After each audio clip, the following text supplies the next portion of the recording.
एक महत्त्वाची बातमी मनसेच्या गोटातून मनसेच्या मेळाव्याच्या आधीच पक्षातील धुसफूस आता चव्हाट्यावर आली अशी माहिती सूत्रांनी दिली आहे। निवडणूक काळातच पक्ष कार्यरत असतो। काही पदाधिकाऱ्यांकडून खालच्या बैठकीत खंत व्यक्त करण्यात आली आहे, तर बैठकीत परखड मत मांडणाऱ्या पदाधिकाऱ्यांना रोखण्याचा काही नेत्यांकडून प्रयत्न होत असल्याची माहिती सूत्रांनी दिली आहे। पदाधिकाऱ्यांच्या भूमिकेमुळे आता बैठकीत नेत्यांची कोंडी झाल्याची माहिती सुद्धा सूत्रांनी दिली आहे। या बैठकीला प्रमुख नेत्यांची अनुपस्थिती पाहायला मिळाली। पक्षात चर्चेचा विषय सध्या हा होता।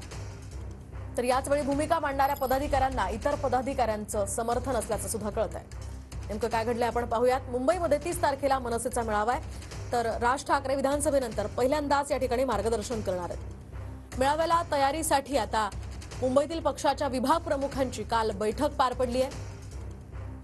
फक्त निवडणुकीच्याच काळामध्ये पक्ष कार्यरत असतो अशी खंत यावेळी पदाधिकाऱ्यांनी व्यक्त केली आहे। बैठकीत परखड मत मांडणाऱ्या पदाधिकाऱ्यांना काही नेत्यांकडून रोखण्याचा प्रयत्न झाला, तर पदाधिकाऱ्यांच्या भूमिकेमुळे बैठकीत नेत्यांची कोंडी झाल्याची माहितीही सूत्रांनी दिली आहे। तर बैठकीला प्रमुख नेत्यांची अनुपस्थिती होती, हा चर्चेचा विषय या बैठकीत होता। परखड भूमिका मांडणाऱ्या पदाधिकाऱ्यांना इतर पदाधिकाऱ्यांनी सुद्धा यावेळी समर्थन दिलं।